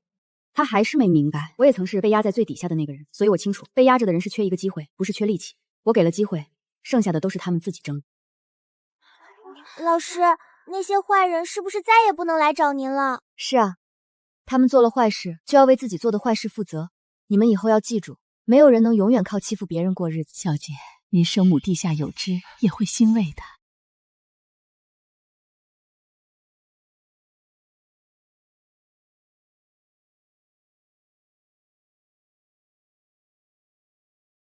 你来了。狱卒说你绝食2天了，我来看看你，以故人之命。我知道我走到今天这步是我自己选的，我就一直在走错路。后来你开如意楼，我看着你的灯一盏一盏亮起来，那些灯本来应该是我替你点的，可我在雨里站了那么多次，没有一次敢走进去，因为我知道我已经不配了。我后来帮庆王不是因为信他，是因为恨你，恨你离开我之后过得那么好，恨你证明了我所有的错，这种恨把我烧成了灰。沈昭被流放岭南了，他托人给我带过棉衣，我没有收，让他留着。你爱过我吗？爱过。在没来之前，那个苏婉意爱你至死，她等了你3年，替你理了3年账，在冷风里等你打完仗回家，等了无数个夜晚。她到死都在爱沈静，但你亲手杀了她。她留下的一切，那些账本、嫁衣、嫁妆单子，我都留着，但我不是她。所以你的问题，我可以用他的记忆回答前半句，用我自己的后半句收尾。爱过，但你不是爱他的那个人，也不是我爱的人。原来你真的不是他了，原来那杯酒毒死的不是现在的你，是那个爱过我的你。我无憾了，你走吧。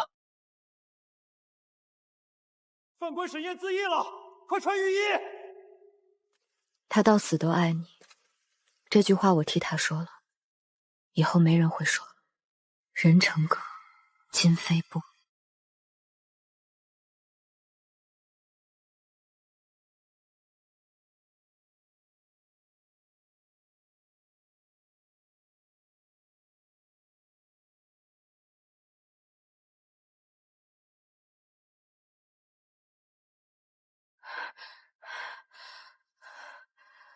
3年了，草原上的风还是这么冷。苏婉仪，你赢了。如果当初我不是抄那些房子，不是想着走捷径，会不会结果不一样？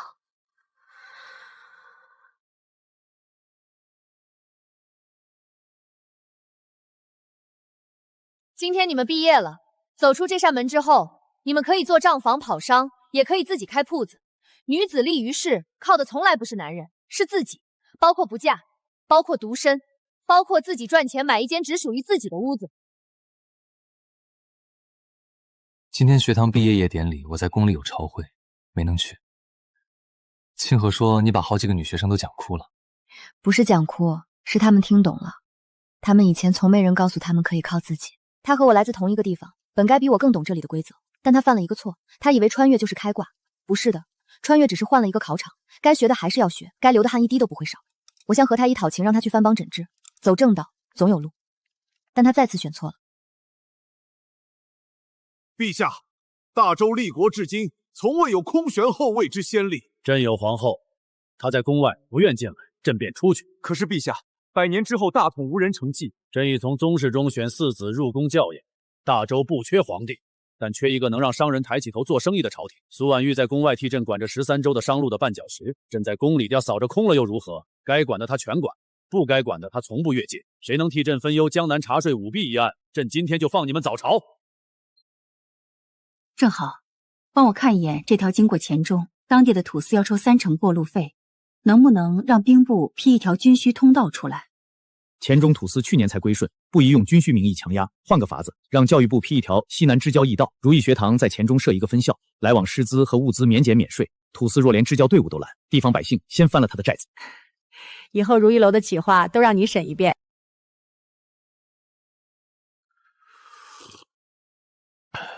烫了，等着，让后厨给你单做一碗不烫的。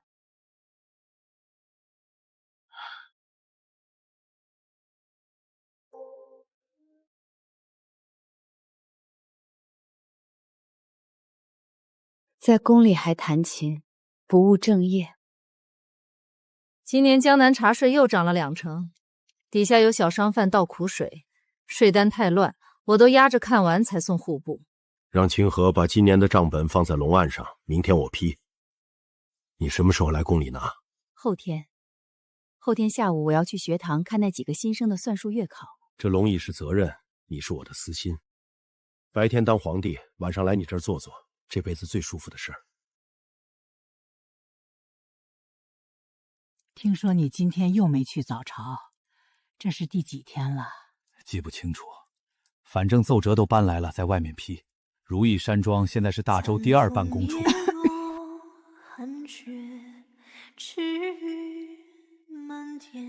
萧景行，你还记得你第1次给我撑伞那天吗？记得，那把伞是如意楼开业第1天的，我顺走之后，到现在还在养心锭放着。我总觉得这一辈子过得太快了。如意楼开了很多分店，学堂毕业了数千个学生，联盟商会把南北货架压平了将近30%，可我还是觉得不够，还有好多事没做。朕准你家，把西南的茶路还没修完，漠北那条路重新走一遍。这次朕跟你一起去。萧景行，下辈子早点来找我。好，下辈子我还在你门口当侍卫。那说好了，此情可待成追忆，只是当时已惘然。